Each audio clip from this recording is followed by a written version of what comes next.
Hi കൂട്ടുകാരെ, ഇന്ന് ഞാൻ നിങ്ങളുടെ മുമ്പിൽ കൊണ്ടുവന്നിരിക്കുന്നത് ലുലുവിൻ്റെ സ്ലൈസ് ഫ്രോസൺ ബോൺലെസ് ബഫല്ലോ മീറ്റുമായിട്ടാണ്. ഈ മീറ്റ് നമുക്ക് വളരെ പെട്ടെന്ന് കുക്ക് ചെയ്യാൻ പറ്റും. നമ്മുടെ നാട്ടിൽ അതേ ടേസ്റ്റ് തന്നെ നമുക്ക് കിട്ടുന്നതാണ്.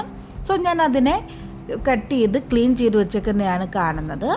ഇതിനകത്തോട്ട് നമുക്ക് ഒരു ഇഞ്ച് ജിഞ്ചർ, അതുപോലെ തന്നെ 4-5 ഗാർലിക് എല്ലാം കൂടി പേസ്റ്റ് ആക്കിയത് ഞാൻ കുക്കറിനകത്തോട്ട് ഇതെല്ലാം കൂടി ചേർത്ത് കുറച്ച് മഞ്ഞൾപ്പൊടിയും കുറച്ച് ഉപ്പും കൂടി ചേർത്ത് ഞാൻ കുക്കർ ഒരു 10 വിസിലോളം അവിടെ നമ്മൾക്ക് വെക്കണം. അത് കഴിഞ്ഞിട്ട് ഞാൻ മസാല എല്ലാം എടുത്ത് വെച്ചിട്ടുണ്ട്. മുളക് പൊടി, മല്ലിപ്പൊടി, കുരുമുളക്, മീറ്റ് മസാല, മഞ്ഞൾപ്പൊടി, പിന്നെ കറിവേപ്പിലയും മുളകും എല്ലാം, പിന്നെ കൊച്ചുള്ളി ആവശ്യത്തിന്. പാൻ അടുപ്പത്തോട്ട് വെച്ച് 2 ടേബിൾ സ്പൂൺ എണ്ണ ഒഴിച്ച് അതൊന്ന് ചൂടായി വരുമ്പോഴത്തേക്ക് അതിനകത്തോട്ട് കടുകിടുക. കടുകൊന്ന് പൊട്ടി വരുമ്പോഴത്തേക്കും നമുക്ക് കൊച്ചുള്ളി എണ്ണത്തിട്ട് ചെറുതായിട്ടൊന്ന് വഴറ്റി തുടങ്ങാം. വൺസ് ചെറുതായിട്ട് വഴണ്ട് തുടങ്ങുമ്പോഴത്തേക്ക് അതിനകത്തോട്ട് വെളുത്തുള്ളി, ഇഞ്ചി എല്ലാം കൂടി ചേർത്ത് നമ്മളൊന്നും കൂടി ഒന്ന് വഴറ്റിയെടുക്കുക.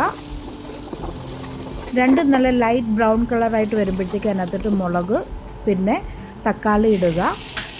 തക്കാളി നമുക്കൊന്ന് സ്മാഷായിട്ട് കിട്ടണം.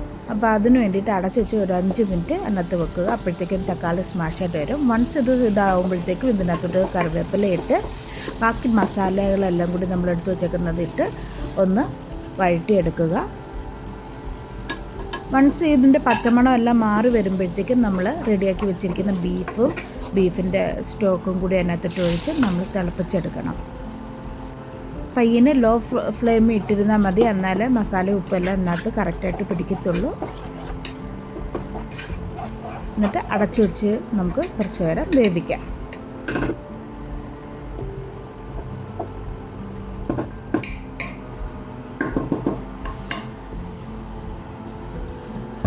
സോ ഒരു 5 മിനിറ്റ് കഴിയുമ്പോഴത്തേക്ക് ഓപ്പൺ ചെയ്താൽ മതി.